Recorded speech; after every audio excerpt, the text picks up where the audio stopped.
buenas noches, señoras y señores. Bienvenidos a otra edición del Péndulo por Unicanal. Hoy les proponemos tres temas. En el primer bloque nos va a acompañar la señora Tania Márquez, jefa adjunta de la misión de observadores electorales de la Unión Europea. Vamos a hablar con ella sobre lo que vieron los observadores durante el proceso electoral, durante el día de las votaciones y durante todo este proceso de juzgamiento de las actas electorales.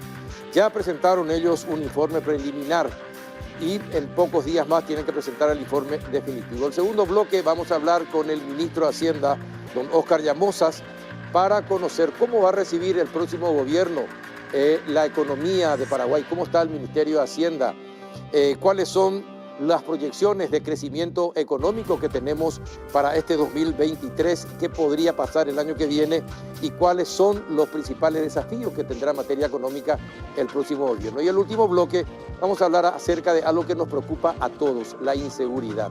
¿Qué pasó durante estos 17 días en Asunción, durante las manifestaciones frente a la justicia electoral? Nos van a acompañar el comisario general César Silguero y el comisario general Rubén Paredes, director de investigación criminal de la Policía Nacional y de la Policía de Asunción respectivamente, para conocer detalles de cuáles son las situaciones preocupantes en materia de seguridad que esperan también al próximo gobierno. ¿Qué pasa con el PCC? ¿Qué pasa con el narcotráfico? ¿Qué pasa con los abusos de menores? De todo eso y un poco más vamos a hablar con los jefes policiales. Antes de ir a la primera pausa, les invito a compartir un rico café reconocido como un café de alta gastronomía que permite al consumidor degustar un producto con aroma, cuerpo y sabor inconfundibles y presente en los mejores restaurantes, cafeterías y supermercados del país. Por supuesto, Café Par representa y distribuye la Basa, el espresso italiano por excelencia. Pausa y retornamos.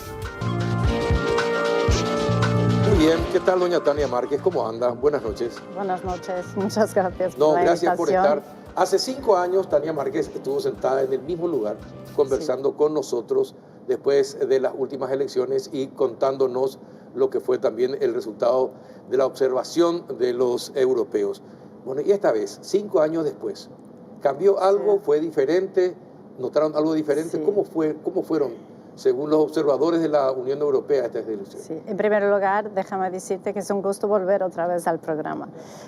Sí, siempre cambia porque han pasado 5 años y pues al nivel internacional, al nivel nacional ha cambiado mucho. También porque hay nuevos electores, gente se ha quedado mayor, ¿no? Entonces siempre cambia, siempre cambia. Pero en general las elecciones son las mismas, ¿no? Los partidos políticos, unos más nuevos partidos políticos, otros no tan nuevos, candidatos nuevos, otros no tanto. Entonces siempre algo cambia. ¿Y desde cuándo están presentes? ¿Cómo fueron llegando los diferentes grupos de observadores? Sí, nosotros llegamos a Paraguay el 13 de marzo, hace más de 2 meses, ¿no? Llegamos primero con un equipo central, lo que llamamos un equipo central, que es un equipo de varios expertos electorales en varias áreas, como tenemos un experto electoral, experto en tecnología electoral, un experto en legislación electoral en Paraguay, un experto de medios de comunicación, de redes sociales, los coordinadores, varios otros de análisis de datos. Entonces, este equipo central es compuesto por 10 miembros, ¿no? Y después estoy yo, jefa adjunta, y el jefe de misión, el señor Gabriel Mato. Ese es el equipo que llegó hace 3 meses y es el último en marcharse. Sí, 2 meses y es el último de marcharse. Entonces, mientras tanto, 2 semanas después de llegarnos, al final de marzo, hemos tenido 28 observadores. Y estos observadores se han ido a todas las capitales departamentales. Su base era ahí, pero han viajado por todos los departamentos y visitado todos los distritos. Entonces hemos tenido una buena cobertura del país, a todos los departamentos, incluyendo Fuerte Olimpo. Fuerte Olimpo también, sí, qué bueno. Sí, porque logísticamente era más difícil, ¿no? Antes de las elecciones, solo para decir toda la composición, antes de las elecciones hemos tenido 40 observadores de corto plazo, juntamente con miembros de las misiones diplomáticas europeas en Paraguay y también una delegación de miembros del Parlamento Europeo. En total hemos sido 124. ¿No? ¿Qué hemos observado? Pues desde el 13 de marzo hemos observado toda la campaña electoral que desde ahí hasta 2 días antes de las elecciones, no solo en Asunción, pero en todos los departamentos. Hemos en total 92 informes de campaña electoral. También las preparaciones para el día electoral, la administración electoral, composición de la administración, decisiones, su conocimiento técnico, todo lo que está involucrado con lo despliegue de materiales, incluyendo los materiales de votación, todo el sistema informático. Hemos estado en pienso que todas las auditorías.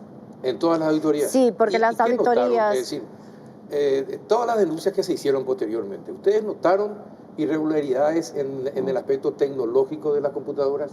No había irregularidades en ese momento. Lo que había eran dudas, ¿no?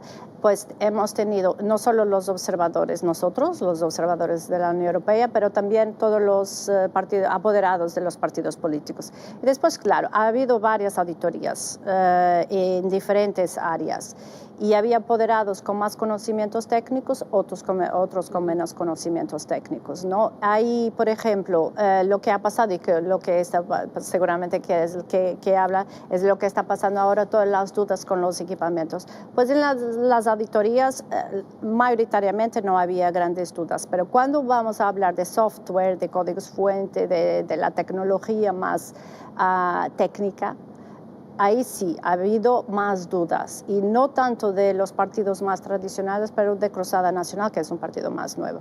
Ha habido, y ahí sí es verdad que en las actas ellos y su apoderada, la señora Yolanda Paredes, escribía todas sus observaciones y dudas. Pero también es cierto que el Tribunal Superior de Justicia Electoral y los directores de departamentos han hecho un esfuerzo también para aclarar esas dudas. Hemos tenido varias reuniones también. Yo sé esto porque teníamos un experto ahí, claro, todos los días, el experto de tecnología acerca de las dudas que se desataron. ¿Eran razonables? Siempre sí. ¿O las explicaciones dadas fueron suficientes o no? Sí, las dudas son siempre razonables, ¿no? Porque son los participantes en el proceso y tienen que tener confianza en el sistema, claro, en el sistema electoral en general y todo lo que está involucrado. Por eso sí, las dudas... lo que planteaban eran muy razonables y eran de hecho dudas interesantes que han aclarado mucho de las otras dudas que los otros apoderados podrían no tener, pero ahí sí también se aclaraban, había muchas aclaraciones. Sí, muchas aclaraciones. Y claro, había temas que son más técnicos y que los demás no entienden, pero también que era necesario que la empresa viniera a explicar. Y eso también ha pasado, ha habido una sesión. ¿Vinieron los técnicos de la empresa a explicar? Sí, pero claro, son términos técnicos y ha sido Cruzada Nacional el partido, y eso tenemos que decirlo, que ha sido el partido que más ha pedido aclaraciones y que ha más planteado dudas. Los demás sí tenían, pero después ya no. Yo me acuerdo en esta reunión con la empresa donde yo estaba también, que Cruzada Nacional seguía con las dudas de que quería más aclaraciones, claro, y los demás, Partido Colorado y Partido de la Concertación, decían que no, que para ellos ya estaba claro. ¿Y los observadores técnicos de la Unión Europea encontraron alguna cuestión rara en las máquinas?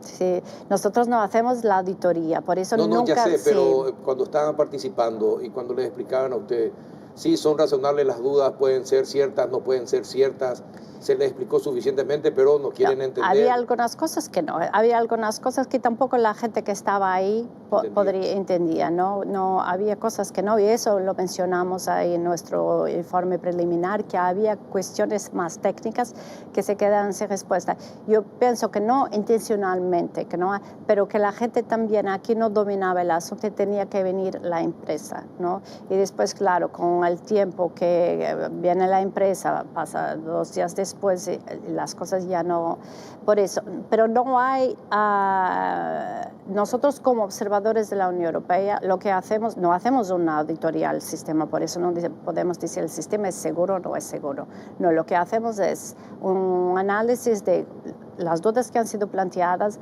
las respuestas que han sido dadas y todo el esfuerzo de la administración electoral se ha sido aclarado, y nuestro entendimiento es que sí, ¿no? Es que sí. Ahora, claro, siguen las dudas ahí y hemos tenido, por ejemplo, yo hablo de Cruzada Nacional porque es el partido que habla más ahora y que coloca estas dudas. Hemos tenido una reunión ahí y siguen teniendo sus dudas que son legítimas, pero hay que enseñar las pruebas y no las tienen todavía, ¿no? Porque lo que planteo son dudas del sistema de votación electrónico, pero que ellos no pueden confirmar esto.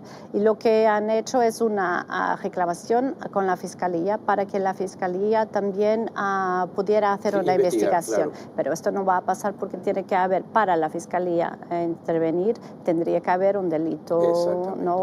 un indicio fuerte. Un indicio fuerte. Y eso yo pienso que el propio Tribunal Superior de Justicia Electoral, si hubiera tenido una evidencia, que también tomaría las medidas necesarias. Entonces, para los observadores de la Unión Europea, ¿resultaron confiables las explicaciones dadas por los ministros del Tribunal Superior de Justicia Electoral? Sí, para nosotros sí. Hay temas que podrían haber sido más aclarados, es verdad. Pero no es eso que coloca todo el sistema, toda la elección en duda. No, claro. Y ahora, después de esto, hemos ido a elecciones, ¿no? Hemos tenido 124 observadores en el terreno. No podemos decir que hemos visto fraude. Eso no podemos decir. Y esto decimos claramente a Cruzada Nacional y a todos los partidos. Es muy importante eso. Los observadores de la Unión Europea no pueden asegurar que hubo fraude en las elecciones. Nosotros no la vimos. No la vimos. No decimos que no hubo. ¿Por qué no podemos decir? No, porque si ellos mañana presentan algo que de hecho hay aquí alguna cosa con el sistema informático, nosotros no sabemos, ¿no? Pero nosotros, los observadores de la Unión Europea, no hemos visto indicios de fraude generalizada. Hemos visto irregularidades, sí, compra de votos, sí, pero y nos contestan, pero eso es fraude. Compra de votos es un delito. Un delito electoral, es otra cosa. ¿no? Pero la compra de votos, es verdad, es prohibido, pero no sabemos si el votante va a votar por la persona y también quién hace compra de votos, ¿no? ¿Es solo un partido o son varios? No, este es un país muy particular porque los políticos encontraron la vuelta a la compra de votos. Le dicen a su gente, acepten, quédense con la plata y después voten por nosotros. ¿Verdad? Pero una cosa que yo puedo comparar con 2018 es que ahora no es tan aceptado como antes, porque en 2018 sí era una práctica muy, toda la gente era conocida y toda la gente decía, ahora no, ahora ya se entiende que esto cambia, puede cambiar el proceso electoral y también la confianza en el proceso electoral. Entonces ahora ha habido aquí una mejoría.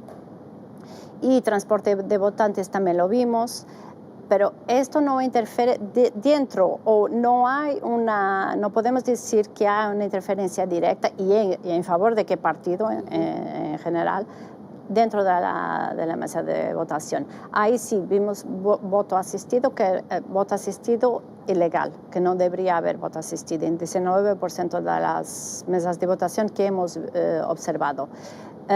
Pero un poco de todo, ¿no? Un poco en general, estos 19% son 71 casos, ¿no? Y en general son personas que no tenían ninguna discapacidad, y eso es lo que está en la ley, que tiene que tener claro, una discapacidad. Sí. Estas personas no tenían, pero han pedido asistencia porque eran mayores o no entendían no esto. Ha habido algunos casos, pocos, pero algunos casos en que observamos que eran los miembros de mesa o representantes de partidos políticos que ayudaban a la gente, pero esto no ha sido generalizado, ¿no? Y entonces, claro, en relación a las cuestiones que hablan... ¿Eran representantes de mesa de todos los partidos?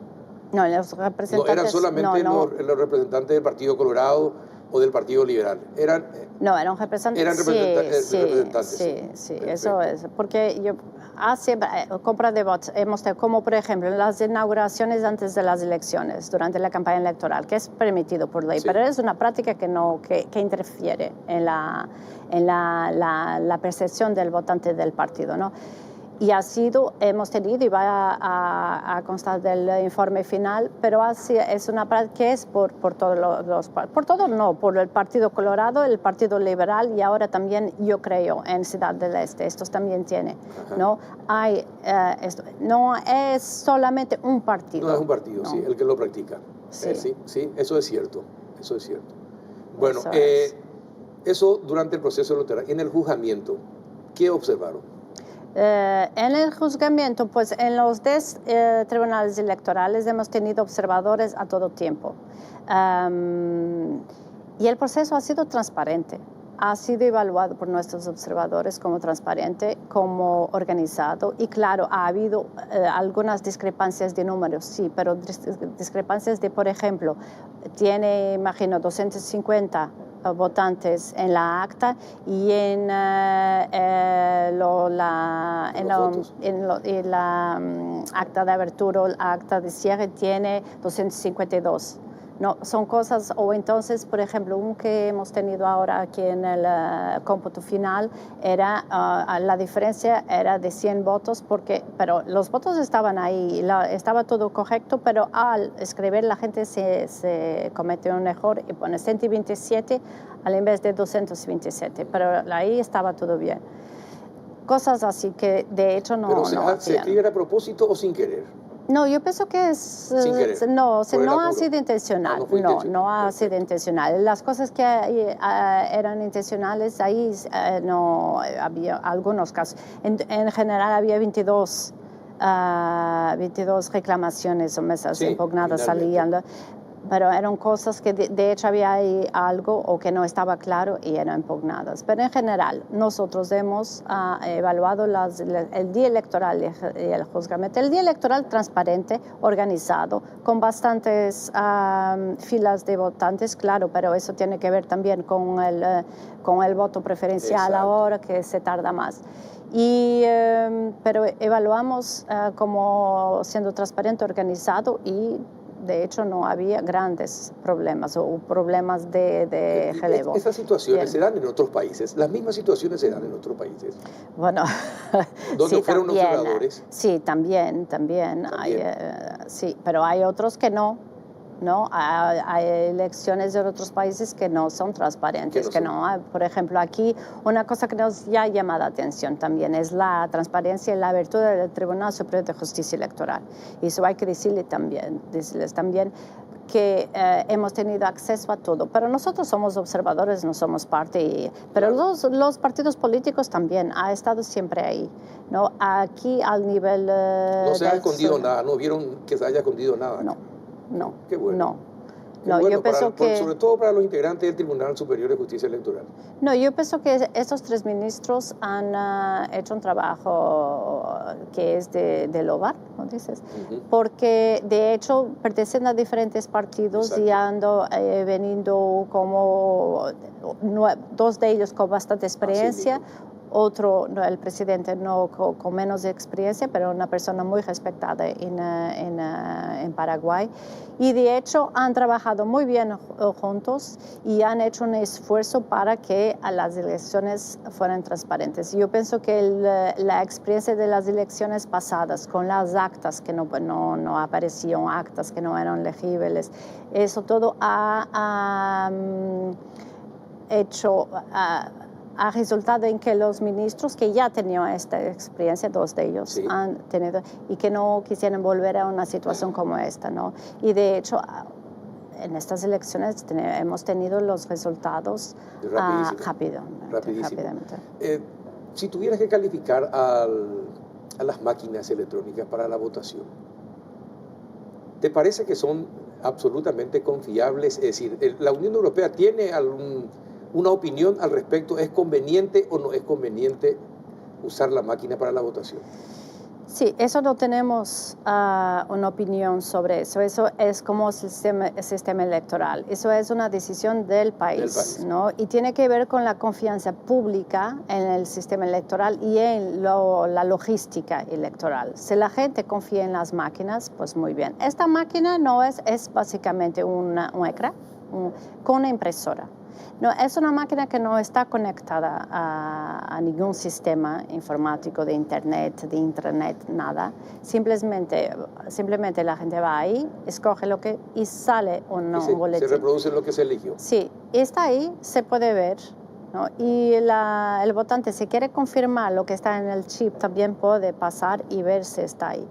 Y es solamente esto. Que la gente no tiene confianza, ese es otro tema. Eso yo pienso que ya no tiene que ver con la máquina, pero tiene que ver con la confianza en las instituciones. ¿Y cómo vieron o cómo observan ustedes todo esto que pasó desde hace 17 días?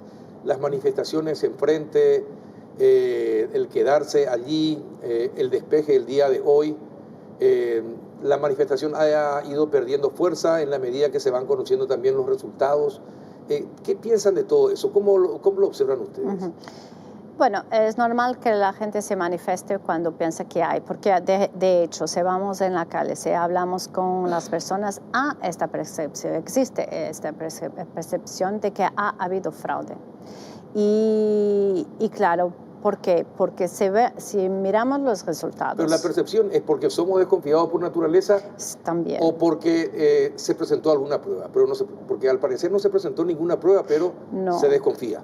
No, es eso. Yo pienso también, porque si miramos los resultados, la oposición toda junta, en su conjunto, tiene bastantes votos, ¿no? Por ejemplo, la Concertación y Cruzada Nacional tiene los dos al nivel presidencial, tiene más votos que los colorados. Lo mismo cuando miramos el Senado en este momento con resultados provisorios, la diferencia entre oposición y el Partido Colorado es un escaño, más una diferencia mayor en Cámara de Diputados, 48-32, algo así. Pero en general, y ahí los gobernadores ya hay una gran diferencia. Pero la gente, claro, porque piensa, yo voté oposición y cómo ha podido ganar los colorados. Pero la oposición no estaba compitiendo junta, ¿no? Sí. Ni tampoco haya concertación. La oposición fue dividida. Claro, y entonces yo pienso que mucho de la percepción de que ha habido fraude, como es posible que hemos votado por un y sale otro partido, tiene que ver con eso, con la cuestión de que la gente ve la oposición como un conjunto y no. Y ahí yo entiendo y entendemos, claro, que el hecho de que van a manifestarse, sí, pacíficamente, sí, hay el derecho. Ahora, yo pienso que también con el pasar de los días se ha confundido un poco lo que era una manifestación por el tema de elecciones, de los resultados basados en algo concreto que tenemos o no, y lo que ha pasado en los últimos días, que ahí ya había también las reivindicaciones de indígenas, ya había, y pienso que ha habido aquí una oportunidad, y claro, y ahí ya la gente ha sido lo que se dice. Nosotros no sabemos si ha sido así o no, pero las indicaciones que tenemos es que ha habido transporte también de personas, de grupos de indígenas para el Tribunal Superior de Justicia Electoral, porque la gente tiene el derecho de manifestarse, ¿verdad? Pero también hay reglas para la manifestación y hay que también y respetar las autoridades. ¿no? Respetar el Tribunal Superior de Justicia Electoral, que está haciendo un trabajo y que está prosiguiendo ese trabajo, que está tratando de todas las impugnaciones y quejas y reclamaciones que son colocadas, y hay que darles tiempo también para hacer. Pero ahora ya está resuelto. Sí, exacto. Ahora, ¿cuándo presentan el informe final? El informe final va a ser presentado en un par de meses, un mes, 2 meses. Sí. Entonces, nosotros vamos a salir el 22 en principio, si las condiciones proporcionan. Vamos a salir el 22 y volvemos después, tal vez al final de julio, agosto tal vez, para presentar el informe final. Y ahí no solo tenemos un informe con bastantes detalles, pormenores de todo el proceso electoral, pero también las recomendaciones, que tú estás muy familiarizado porque has participado en nuestra mesa de redonda para debatir estas recomendaciones. Bueno, y las recomendaciones van en la dirección de también aumentar la confianza en las instituciones, volver a rever todo el sistema y también debatir con la sociedad, con los partidos políticos, qué tipo de sistema electoral quieren y si quieren de hecho continuar con el sistema electrónico, porque también volver a las boletas, como algunos partidos políticos hablan, con un sistema de voto preferencial, logísticamente se complica. Sí, se complica muchísimo, se va a complicar muchísimo. Sí, tiene razón. Bien, ya tenemos la primicia entonces. Tenemos parte del informe final que van a presentar dentro de 2 meses. Sí. Te agradezco, Tania, que hayas vuelto, nos hayas contado y hayas expresado, porque es muy importante que autoridades como son los observadores de la Unión Europea, que son autoridades también que vinieron a fiscalizarnos a nosotros en esta campaña electoral y en estas elecciones, expresen su opinión como la están expresando. Así que espero que esto traiga todavía más tranquilidad a la gente después de haberte escuchado. Gracias por haber venido. Sí, muchas gracias a ti. Y solamente decir que sí, aunque tengamos este informe y esta observación, seguimos prestando atención a las dudas y a las inquietudes de la oposición, porque ahora hay una acción de inconstitucionalidad en el Tribunal Supremo y seguimos aquí acompañando todo el proceso. Pero de nuestra parte, esto hablamos con él, esto es lo que tenemos ahora, ¿no? Entonces, ¿Usted no tiene una opinión sobre el sobre 4? El sobre 4. No, la opinión que tenemos es lo que está ahí. Bueno, sobre 4. Lo que tenemos es una reclamación, un pedido y tenemos una decisión del Tribunal Superior de Justicia Electoral que está muy bien fundamentada, que ha hecho una de las mejores fundamentaciones que he visto en una decisión para una reclamación, exactamente para acalmar a la gente y hay que actuar dentro de la ley. Eso pedimos a todos. Perfecto. ¿No? Perfecto. Gracias, Tania. Gracias. Muchas gracias. Bien, Tania Márquez, la jefa de la misión de observadores de la Unión Europea, con nosotros. A la vuelta de la pausa, el ministro de Hacienda, ¿cómo va a estar la economía en los próximos 5 años? Tal vez ya nos adelante algo el ministro Llamosa. A la vuelta de la pausa. Ya estamos en compañía del ministro de Hacienda, Oscar Llamosa. Ministro, gracias por venir. ¿Cómo anda? Muy bien, Carlos. Antes que nada, un saludo para vos, para la audiencia. Un gusto, como siempre, conversar contigo. Igualmente, gracias por venir. Bueno, tus amigos, tus conocidos, como son Lea Jiménez y Santiago Peña, quieren saber también, y todo el país, ¿qué país van a encontrar económicamente hablando? Bueno, este año estamos muy optimistas, Carlos, en torno a la actividad económica. A inicios de año se estimaba una previsión de crecimiento de 4,5.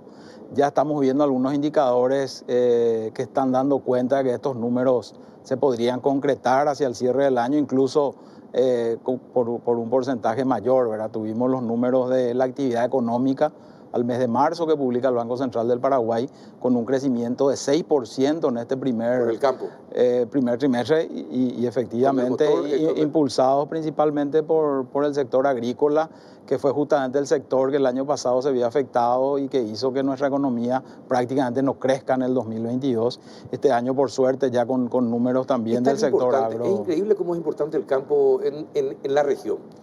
Exacto, Brasil, sí. Brasil está espectacular por la agricultura, por el campo. Argentina está mal por el campo. Paraguay estuvo mal por el campo y está bien por el campo ahora. Sí, Es impresionante. es un sector que si bien uno ve la participación directa que tiene en la generación del Producto Interno Bruto está en torno al 10%, pero si uno va sumando otros sectores que dependen finalmente del agro, el sector industrial, el sector de servicios, etcétera, obviamente su impacto es mucho mayor, ¿verdad? Así que un buen año del sector agro pone la base fundamental para tener un buen año económico en términos generales, ¿verdad? Así que fue importante esta primera etapa para el sector agro. También el sector de energía es un sector que está volviendo a tener números positivos después de prácticamente 3 años donde la generación de energía se vio afectada por todos estos impactos climáticos, ¿verdad? Hay que recordar la sequía que tuvimos en el 2019, nuevamente el año pasado, así que eso tuvo un impacto también en la generación de energía que por suerte este año, como mencionaba, está con números también positivos, ¿verdad? Y sí. Y tanta agua que ya se tiene miedo de que empiecen a negarse algunas zonas y departamentos, ¿no? Como consecuencia de ello.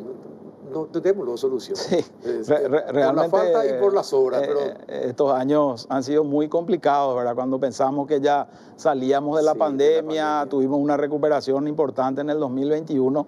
El año pasado nos vimos golpeados por la sequía, la guerra entre Rusia y Ucrania, que hasta hoy en día está generando ciertas situaciones como la alza en los precios del combustible, los alimentos, que por suerte se van también acomodando nuevamente a niveles anteriores, ¿verdad? Ahora, pero ministro, y sin embargo crece la pobreza.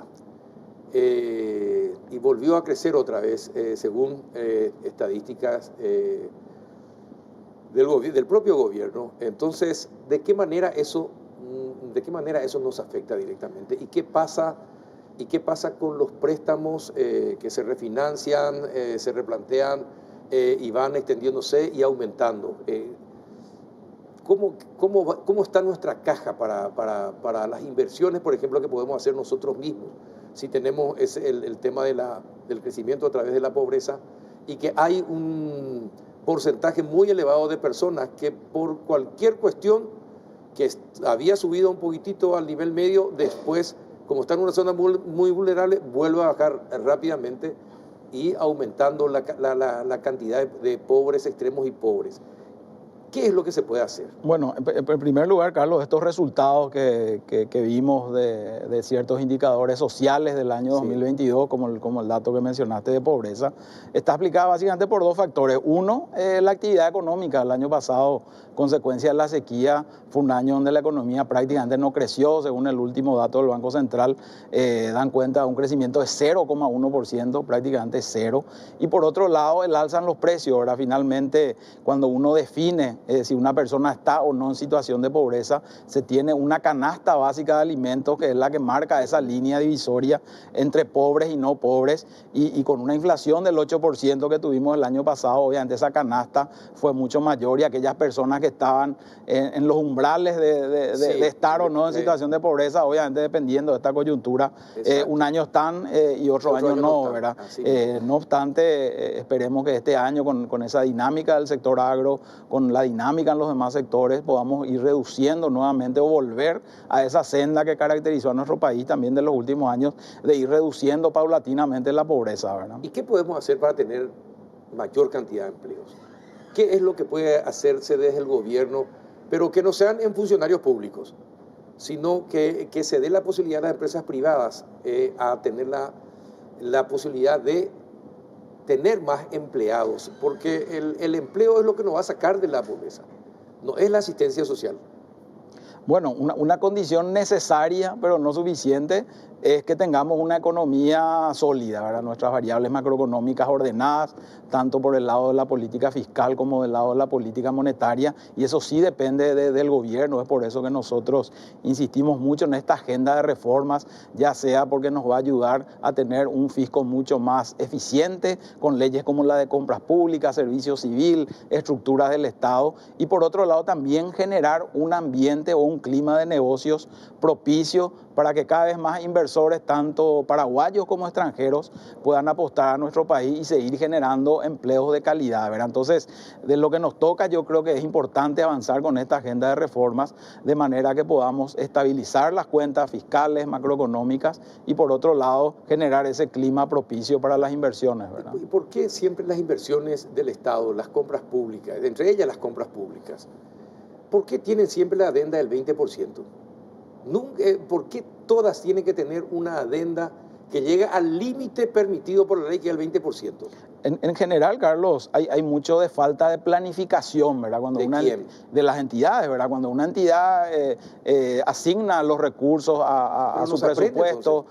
Y es un tema complicado que nosotros tratamos de resolver con esta nueva ley. Esta nueva ley de compras no solamente se enfoca en el proceso de compra en sí, sino en las dos etapas. Al inicio, que es la planificación justamente, y al final, que es una evaluación de que si lo que se compró realmente satisfizo o cumplió el objetivo, ¿verdad? Mire, Entonces, sobre esta nueva ley de compras vamos a tratar de resolver esos problemas en planificación que hay, que finalmente terminan en que no se previeron ciertos gastos y hay que ampliar los contratos. Ahora, le cuento algo. Yo entiendo la explicación, y es la explicación que dan todos, pero un ex ministro, ex viceministro, para ser más preciso, un ex viceministro de Obras Públicas, me dijo, me confesó en la radio, que a propósito se hacen malas planificaciones, que eso está todo estudiado, y hablaba del Ministerio de Obras Públicas, que los proyectos se hacen mal a propósito. ¿Para qué? Y para ir aumentando el costo de las obras con las sucesivas correcciones que se van haciendo. A propósito se desvía una ruta por un lugar por la que no tenía luego que pasar. ¿Por qué? Porque la empresa que hizo el proyecto es vuelta a ser contratada para reparar el proyecto que hizo mal. Y así sucesivamente se va ampliando y ampliando y ampliando el costo de esa obra. Entonces, ¿usted cree que con las leyes, la ley de compra pública o otro tipo de leyes, si ya está en nuestra cultura hacer trampa, cree usted que vamos a bajar el margen de tramperío?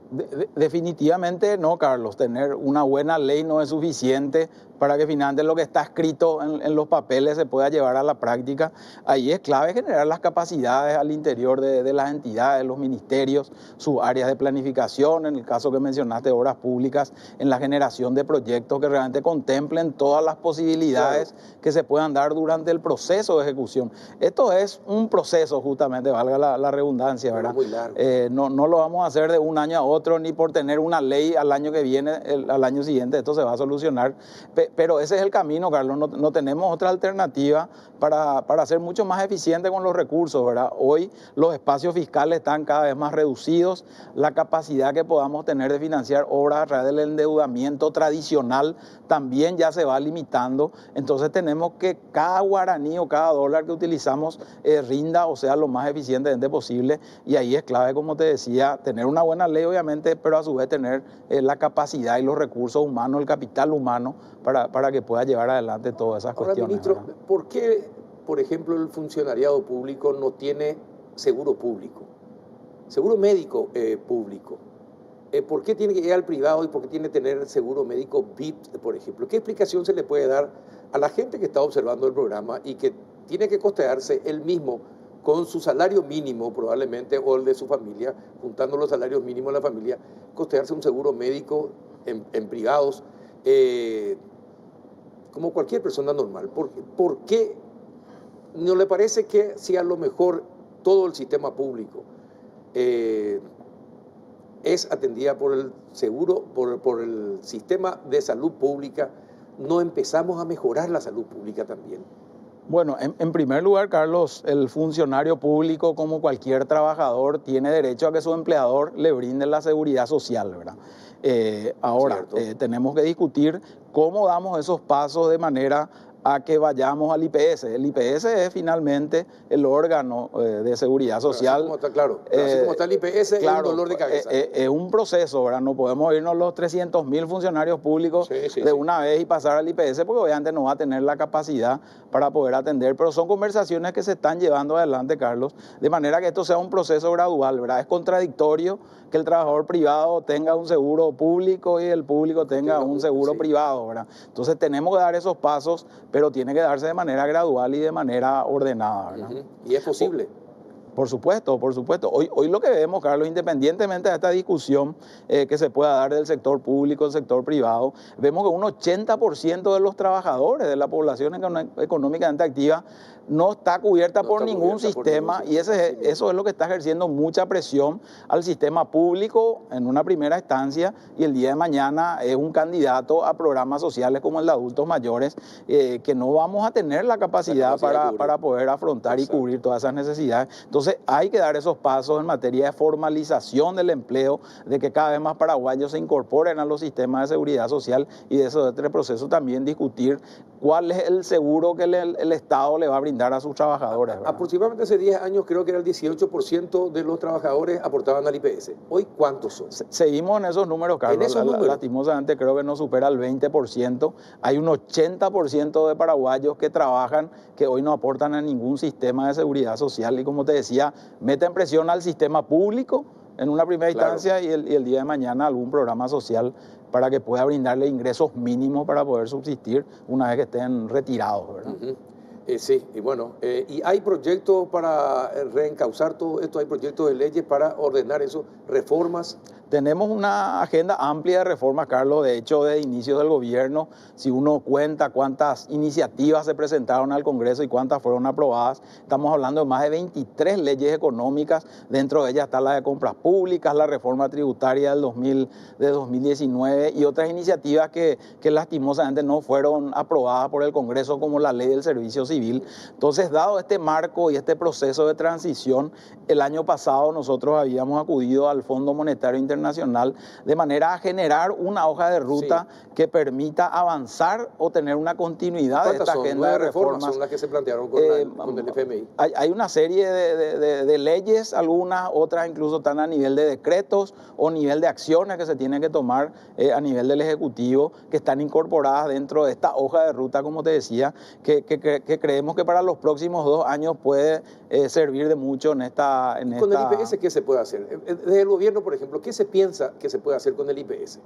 Bueno, tanto para jubilación como para la atención médica. Como te decía, Carlos, el IPS tiene que ir preparándose para poder recibir realmente a la cantidad de trabajadores que debieran estar bajo la cobertura de la seguridad social, ¿verdad? Si hoy con 20% estamos teniendo esos inconvenientes de saturación del sistema, obviamente hay que pensar que en la medida que busquemos incorporar más gente, también el IPS vaya trabajando en un proceso de planificación de ir incorporando mayor capacidad para atender. Yo creo, y es algo que se planteó en las elecciones, es tratar de integrar los sistemas, ¿verdad? Eso no quiere decir que uno se puede ir a cualquier lado y le van a atender gratis. Obviamente se tiene que dar dentro de un marco ordenado y de un proceso, de manera que no necesariamente IPS tenga que construir un nuevo hospital si es que enfrente tiene un hospital público o tiene un hospital privado, ¿verdad? Pero sí la persona que aporta algún sistema de seguridad debiera tener acceso a todo ese sistema ampliado. Obviamente tiene que haber un costo o compensaciones entre los sistemas.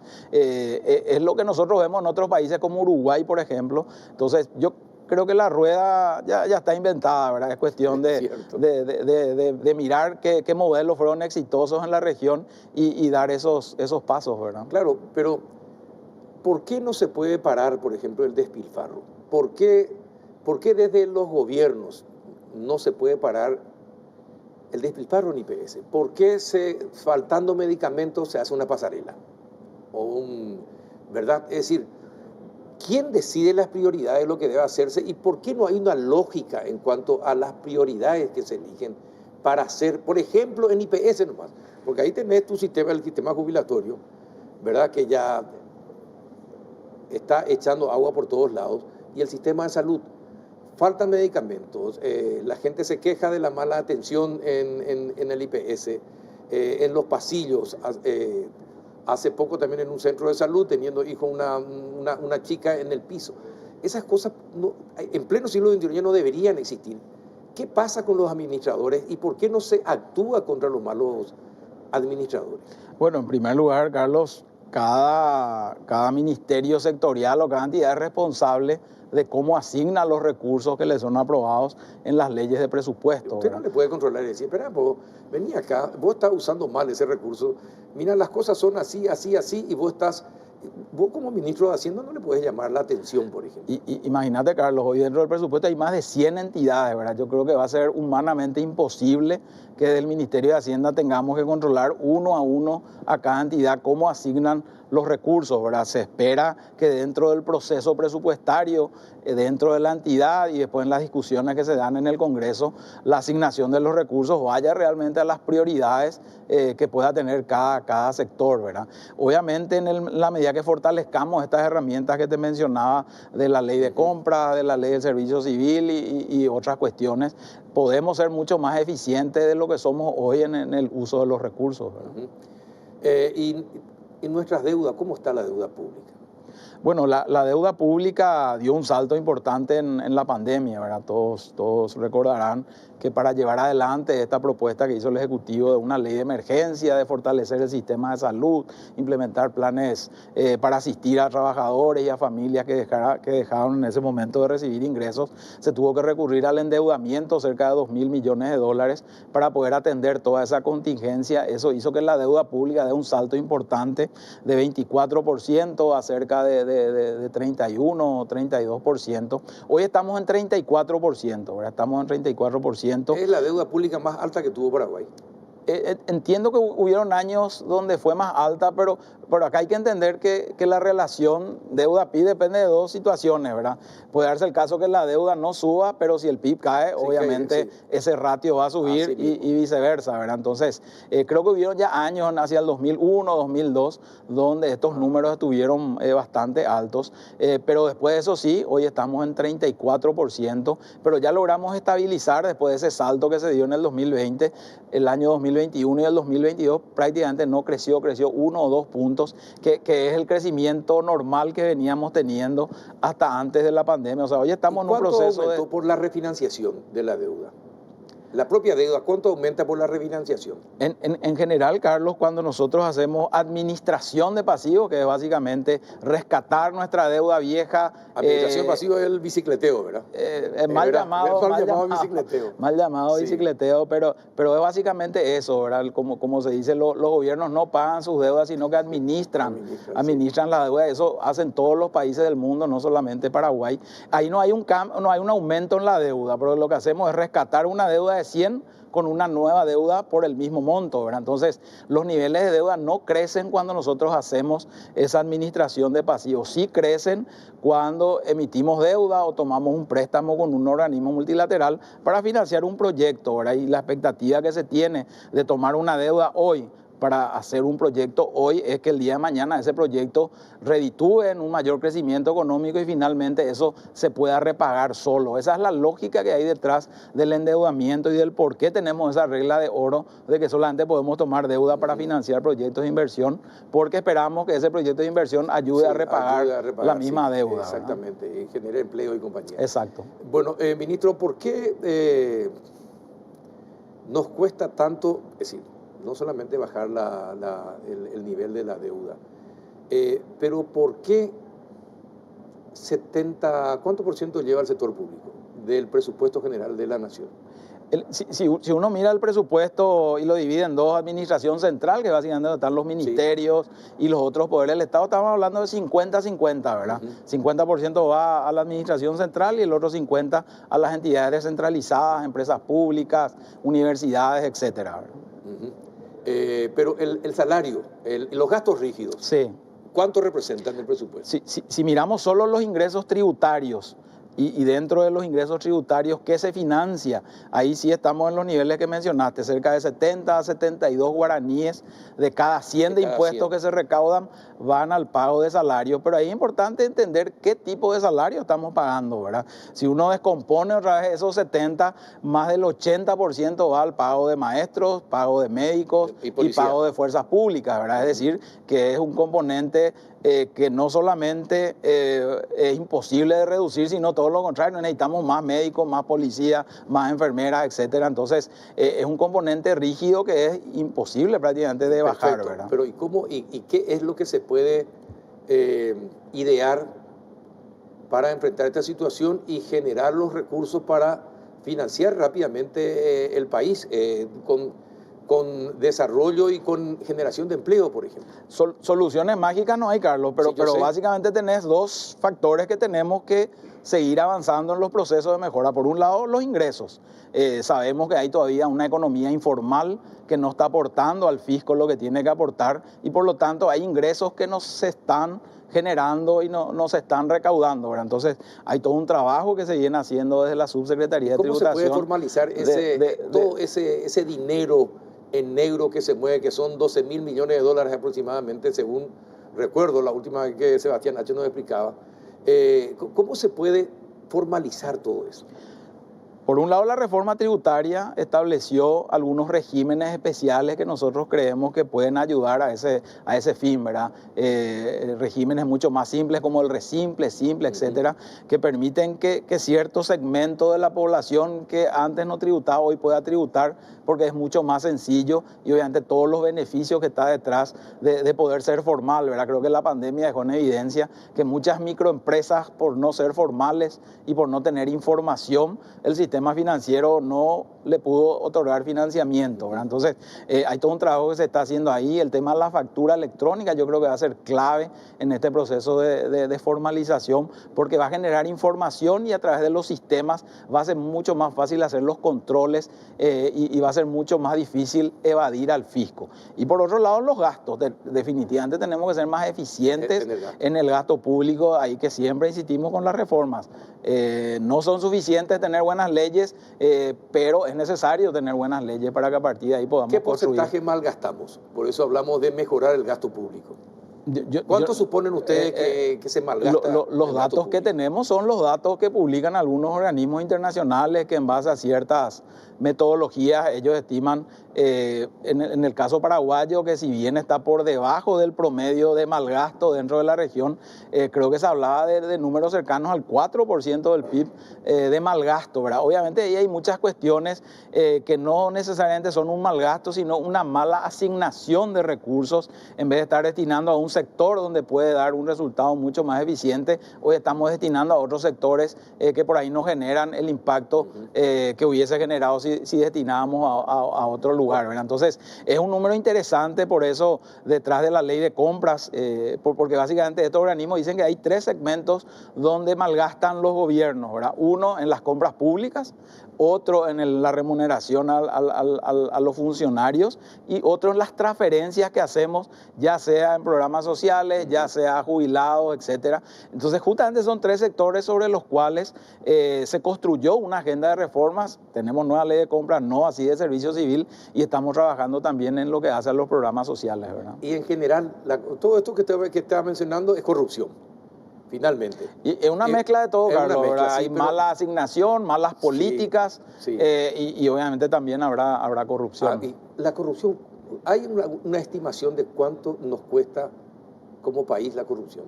Yo desconozco, Carlos, desconozco no tiene algún una forma de medir algún eso. Mecanismo y no tenemos una herramienta que permita darnos indicios de cuánto dinero se está malgastando por ese motivo, ¿verdad? Y bueno, qué bueno sería alguna vez conocer lo que nos cuesta la corrupción. En la medida, Carlos, que seamos mucho más transparentes en la información que se publica. Hoy prácticamente toda la información del presupuesto está disponible a la ciudadanía, está inclusive en formatos amigables. Obviamente hay tiene que haber tenemos que desarrollar gente que pueda trabajar sobre esos datos, ¿verdad? Hoy antes de venir a tu programa, estuve en la universidad. Yo creo que las universidades son un aliado que hoy no está presente, ¿verdad? Yo creo que a partir de las universidades se puede generar conocimiento a partir de toda esta información que hoy está disponible, que nos puede ayudar, como vos decías, a ser mucho más eficientes en el uso de los recursos, ¿verdad? Y finalmente, ministro, ¿hablaste ya con Santiago Peña o con alguna persona llegada al gobierno electo? Tuvimos conversaciones ya informales con el equipo de transición designada por el presidente electo. Obviamente estamos aguardando que se formalicen el relacionamiento entre ambos equipos, tanto del lado del presidente electo como del gobierno actual. Pero el pedido o el mensaje que nos dio el presidente a todos los ministros es que seamos colaborativos con el equipo de transición, que seamos transparentes, pero siempre dentro de un marco institucional, ¿verdad? Claro. Es decir, a través de los canales formales que establezca el presidente, claro, a través de un decreto que se tiene que... Mientras no haya proclamación, claro, obviamente tampoco se puede emitir ese decreto que va a formalizar, claro, todo este proceso, pero sí, ya hemos tenido conversaciones informales sobre eso, cuáles serían los temas que ellos quisieran profundizar una vez que se establezcan esos mecanismos formales. ¿Algún ¿verdad? tema que ellos quieran profundizar, cuál es? No, en general lo que vos estás mencionando, ¿verdad? ¿Cuál va a ser la deuda que va a quedar? Y eso que yo no soy del equipo de transición. ¿Cómo va el tema de las reformas? ¿Cuáles son las leyes que están dentro de esta agenda con el Fondo Monetario? ¿Qué grado de avance tienen estas leyes? Y básicamente eso, ¿verdad? Son cuestiones generales. Obviamente, en lo que me toca a mí son temas económicos. Seguramente hablarán con otros ministros sectoriales sobre otras preocupaciones en salud, en educación, etc. Pero vos sos más importante, sos el dueño de la plata. el dueño de la plata que no está, ¿verdad? Que no está. Ministro, muchísimas gracias por haber venido. Sé que estabas muy ocupado y te agradezco que hayas tenido el tiempo para estar con nosotros. No, por favor, como te decía Carlos al inicio, un gusto como siempre conversar contigo. Yo creo que es importante que la ciudadanía se vaya involucrando en todos estos temas. Pareciera que son cuestiones como el presupuesto, no, eso es cuestión de los políticos. Finalmente el presupuesto tiene un impacto en la ciudadanía y finalmente la ciudadanía es la que financia el presupuesto, ¿verdad? Entonces, en la medida que podamos facilitar información y que la ciudadanía tenga un rol mucho más activo, como en el caso de las reformas, que necesitamos que la sociedad se empodere de estos temas para poder avanzar y seguir teniendo un Paraguay que tenga un crecimiento hacia adelante, ¿verdad? Ojalá. Óscar Llamosa, ministro de Hacienda. Gracias, ministro. No, por favor, un gusto. A la vuelta de la pausa vamos a hablar de seguridad. Están los representantes de la policía que vienen son del grupo. A la vuelta de la pausa. Bien, ya estamos en el último bloque del péndulo y saludamos al comisario general César Silguero. ¿Qué tal, comisario? Buenas noches, ¿cómo anda? Muy buenas noches, Carlos, a vos y a la audiencia. Gracias por la invitación. No, gracias por venir, comisario. ¿Qué tal, comisario Rubén Paredes? ¿Cómo anda? Buenas noches, Carlos. Un saludo para vos, la gente, y un gusto estar acá. Gracias por venir. A ver, ¿por dónde comenzamos? Hay tantas cosas para hablar de seguridad, pero vamos a comenzar por esto, en lo más inmediato, lo que pasó en Asunción hace 17 días. Esto fue programado. ¿Ustedes qué informes tienen de inteligencia de todas las manifestaciones? ¿Esto fue pagado, fue preparado, tenía un objetivo bien claro? ¿Qué piensan ustedes? Bueno, evidentemente hubo muchas cuestiones que han sido analizadas por la Dirección de Inteligencia de la Policía. Se ha conformado un grupo también de la unidad especializada, ¿no? En algunos casos se ha notado la espontaneidad, especialmente en los primeros días, ¿no? Y después con el tiempo ya prácticamente eso se fue disminuyendo la intensidad y ahí sí hubo algunos elementos o indicios que nos indicaban que podría estar, digamos, de alguna u otra manera financiada por ciertos grupos, ¿no? Pagada. Exactamente. Para que la gente venga. Así mismo. ¿Y efectivamente pagaron a la gente o no pagaron y por eso fue perdiendo fuerza la manifestación? Bueno, bajo todo punto de vista estaba todo mal. No podemos decir que fue algo programado, eso fue algo ocasional por una parte también. Sí. Porque ellos llegaron de una forma vandálica, no llegaron con un fin objetivo, venían con un fin subjetivo porque no cumplieron las reglas, por ejemplo, del marchódromo, que tiene sus reglamentos, ¿verdad? tienen sus horarios donde cualquier activista político va a tener y va a cumplir esa regla, porque si no, no va a conllevar con lo que es la ley, o sea, la marcha o la manifestación, ¿verdad? Entonces, por eso digo que, por un lado, un buen porcentaje es de que fue con otro fin esta supuesta manifestación, que al final fue, desde el principio, fue un hecho, o sea, fue no una manifestación, sí, fue todo un hecho vandálico, porque la forma que llegaron ya con el fin de ingresar al Tribunal de Justicia Electoral como para quemar el lugar. ¿Ese era el objetivo? Ese era el objetivo, porque ellos trajeron bombas, molotov, trajeron petardos, o sea, vinieron con otro fin. Y ustedes sabían que venían con ese fin y por eso rodearon completamente, porque creo que intentaron ingresar la primera noche, intentaron ingresar por la parte de atrás y la policía ya estaba esperándolos. Bueno,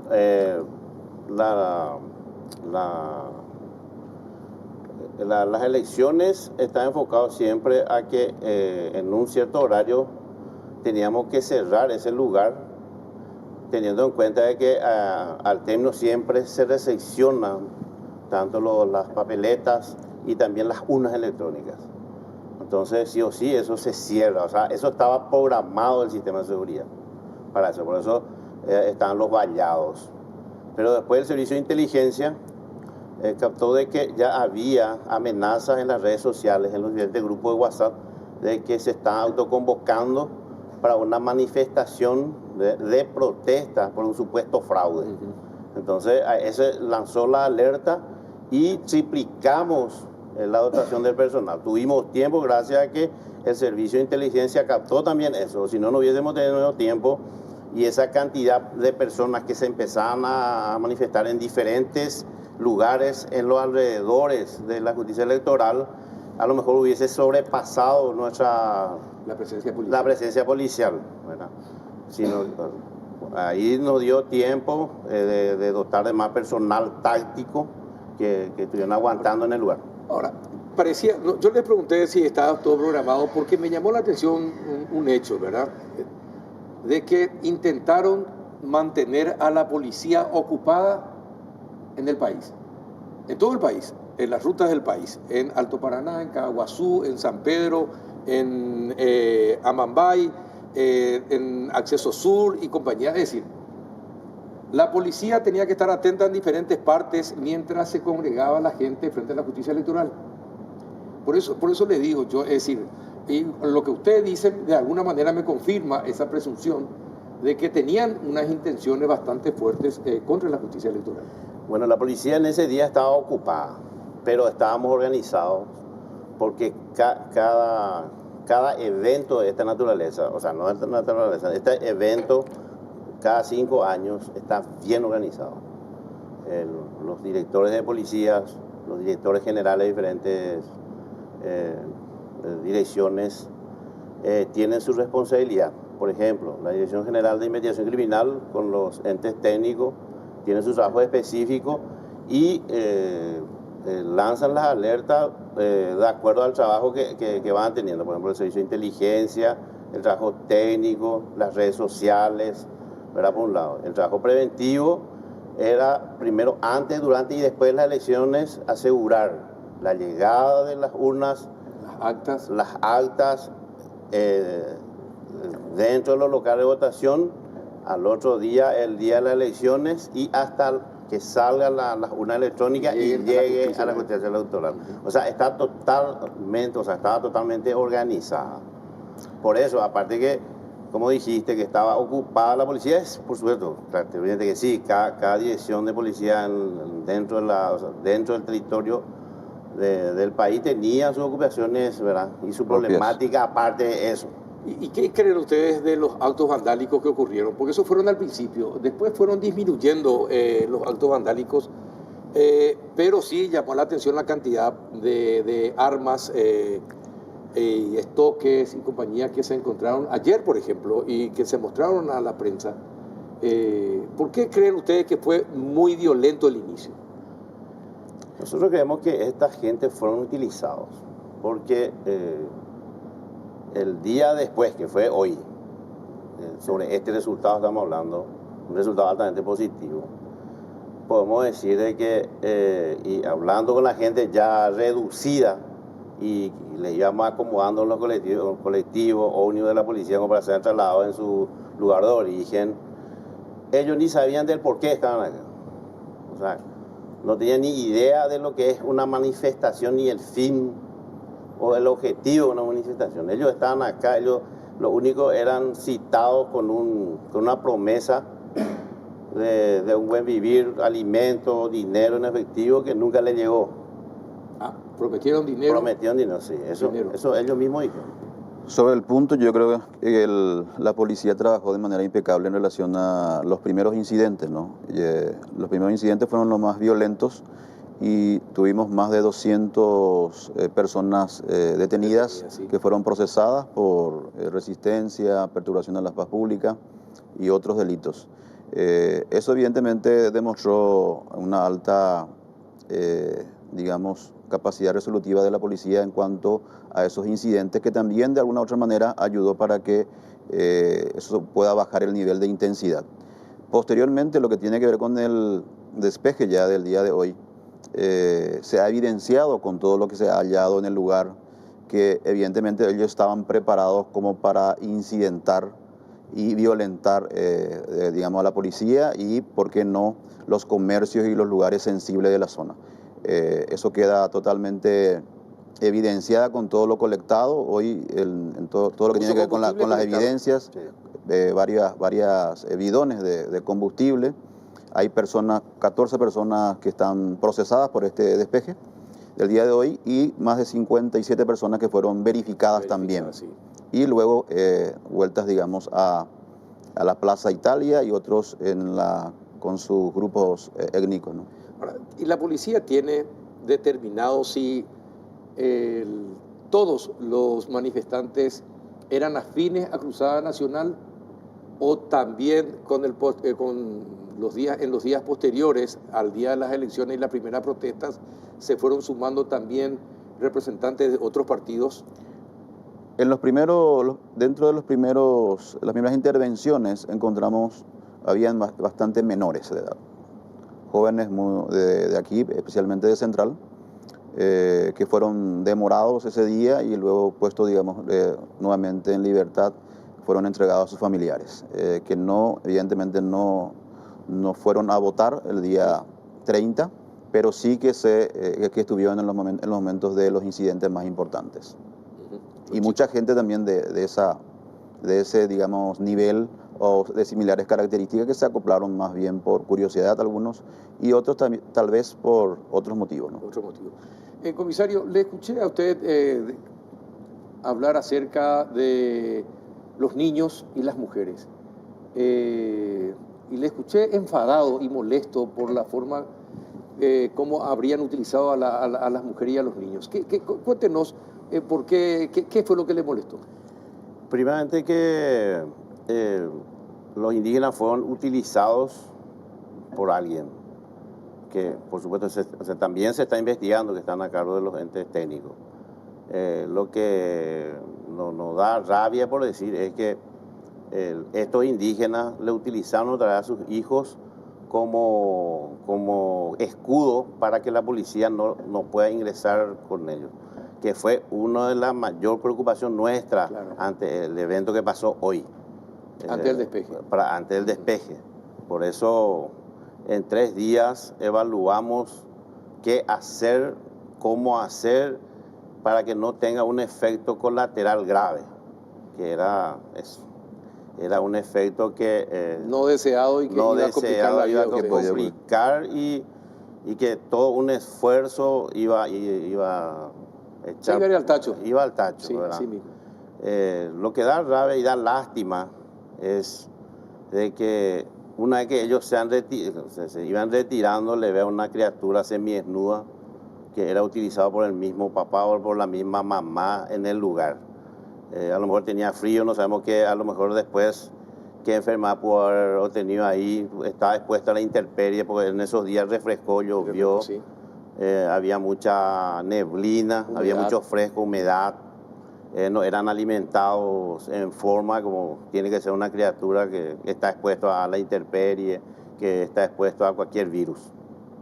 Bueno, y sí, en realidad es para preocuparse. Bueno, lo cierto es que ya se fueron todos, ¿no? Los que se fueron a la Plaza Italia y también ya volvieron a sus pagos. Sí. Efectivamente, sí, y ahora están la gente que están hoy ya procesadas y están a cargo del Ministerio Público. Hay otros indicios, elementos que están siendo analizados también en relación especialmente a audios, videos que fueron, digamos, viralizados en ese momento y están siendo comunicados totalmente al Ministerio Público para que tomen las medidas que correspondan. Antes de cambiarle de tema, mucha gente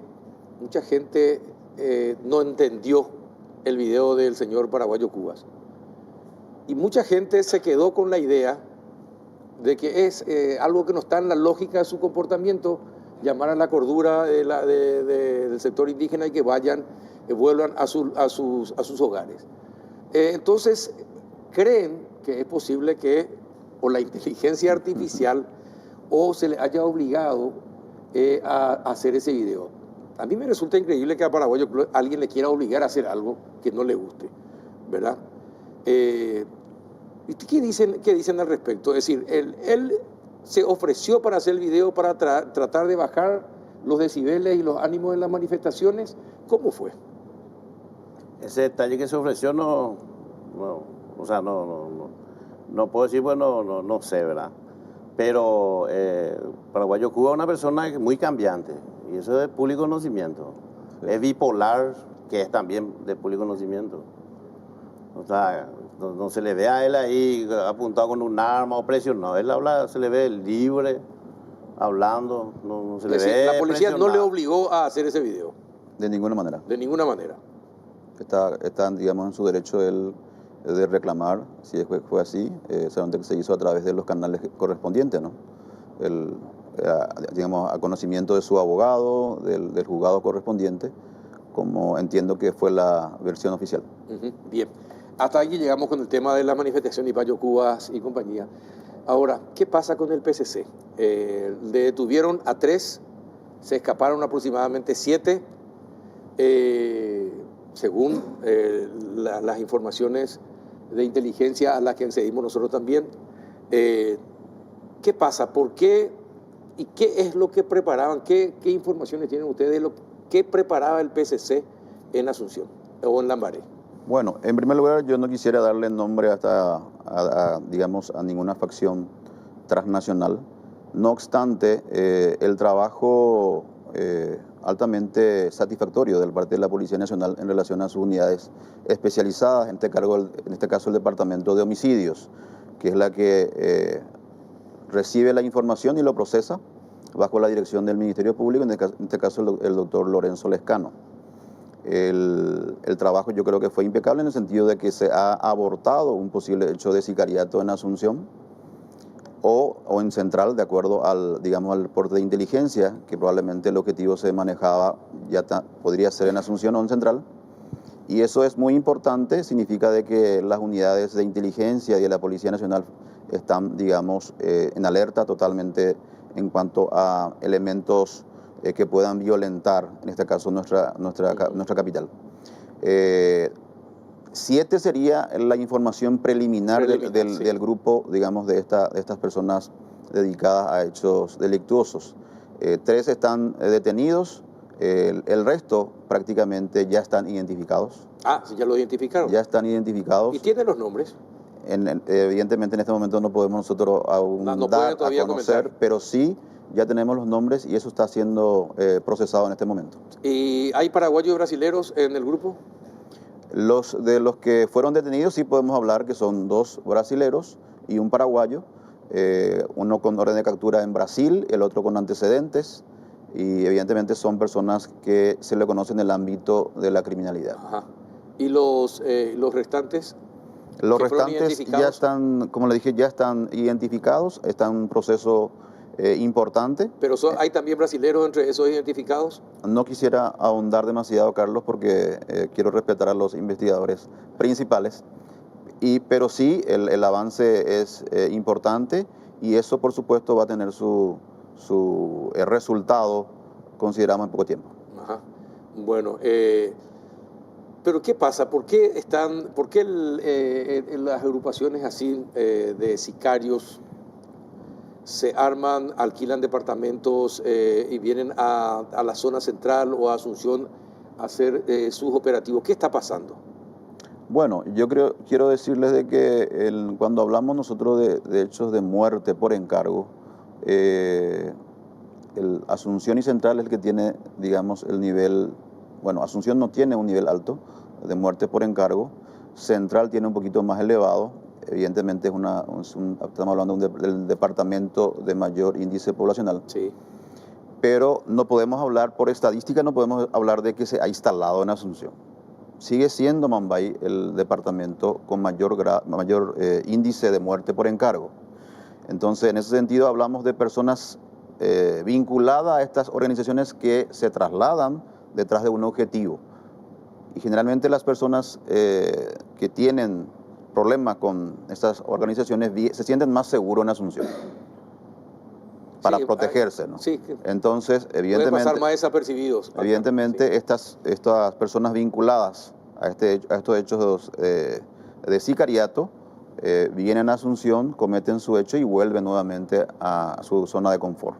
No es que están instalados, es una preocupación evidentemente del órgano de seguridad estos hechos, por eso es que estamos reforzando y estamos tratando de coordinar mejor nuestras tareas de inteligencia con todas las agencias regionales y mundiales, ¿no? Porque cuando hablamos del crimen organizado no estamos hablando solamente de Paraguay. De Paraguay, sí. Ahora, confirmaron ya que efectivamente el objetivo era Cachorrao.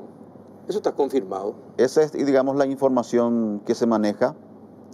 No obstante, también hay otros que podrían ser. Pero dentro siempre del ámbito criminal. Ajá, claro. Pero hay un mayor porcentaje que el objetivo haya sido justamente este señor Cachorrao. Esa es la información más fuerte que tenemos. Más fuerte. Sí, sí. Ajá. Bueno, ¿y por qué en una fiesta?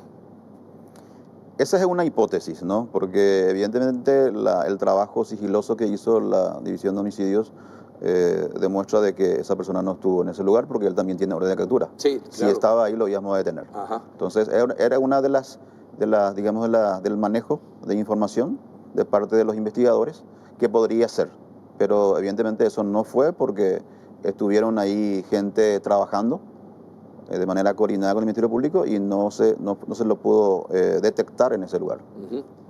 Sí, no, llama la atención porque también la siguiente pregunta iba a ser cómo es posible que, por ejemplo, pase desapercibido para el Servicio de Inteligencia o para la Policía Nacional una persona buscada y tan importante en el submundo de la delincuencia, ¿verdad? Y del crimen organizado, como Cachorrao.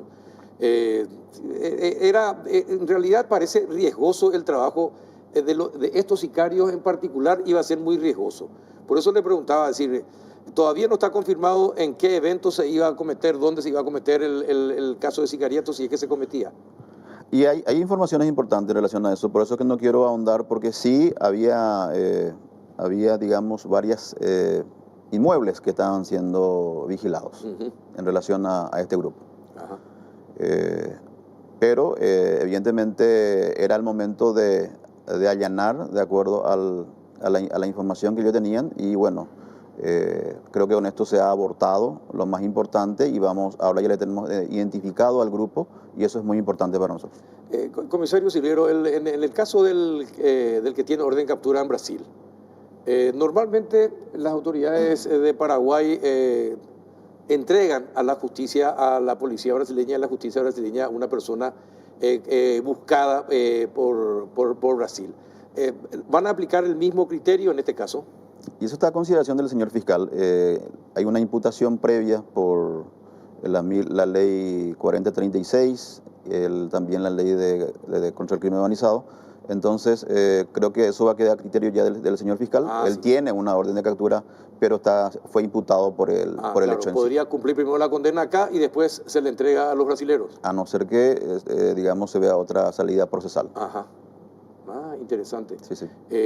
Y por último, comisario, ¿Qué es lo que podemos hacer para frenar el terrible aumento de los casos de abuso de menores en Paraguay? Es increíble la cantidad. Escuché que en Caaguazú prácticamente un caso de abuso por día se denuncia. En el departamento de Caaguazú, prácticamente un caso por día. En el departamento de Alto Paraná es mucho más, es muchísimo más. Son dos o tres casos por día si uno cuenta los días que tiene el año, ¿verdad? ¿Qué está pasando? Y en el resto del país la misma cosa. ¿Qué está pasando en la sociedad paraguaya que estamos violentando a nuestros niños y a nuestras niñas menores? Sí, tuve la oportunidad de participar en una reunión de análisis referente a eso y rescaté de que el hecho aumentó, primero teniendo en cuenta su situación donde habita. La mayoría de los lugares denunciados o los hechos que ocurrió son lugares bajos, vulnerables, ¿verdad? Que permite que hacinamiento y compañía. Hacinamiento, asentamiento, lugares de refugiados, que es difícil de prevenir porque llegar hasta el lugar o adivinar de que está en una situación de abandono de parte de la madre, de parte del padre. Por eso es difícil de atacar en forma directa en estos casos, ¿verdad? Se tiene una estadística que aumenta, pero es difícil de prevenir justamente porque en los lugares donde ocurre son lugares donde vulnerables y aparte de eso es difícil que la policía le llegue.